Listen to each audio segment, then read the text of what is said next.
اللي تعجبني في الموسم تمشي تضرب شي فطور في شي قيطون، تفرج شويه في الخيل، تلاقى مع صحابك، دوز وقت مع العائله، كتلقى كلشي فرحان وناجح، لعب فرح بدل الجو، جاك العطش تبرد ليا مع راس، جاك الجوع قصد القياطون والوثاقات، كي عندك كي ما عندكش غتعيش الحياه. الموسم كينسيك في كلشي، كتكون في عالم وكتولي في عالم اخر. حنا اليوم كنتواجدوا في موسم كامون جماعه قطايات هادله، اول مره نسمع بهذه المنطقه واول مره نجي ليها.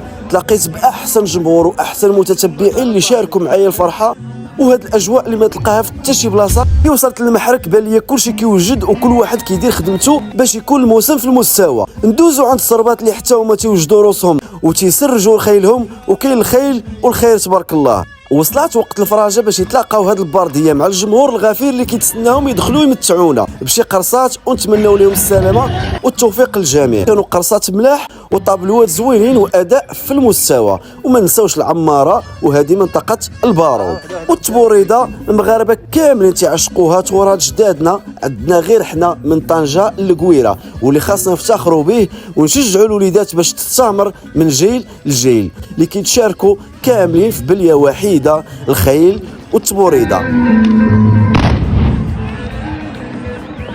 معنا اليوم اخويا البقشة، الناس ديال الواتساب اسماعيل. الله يعوضك، سير الله ينور. مرحبا بك عندنا. الله يرضي عليك. العروسي والغدار هذا ما جاش عرضو ما والو.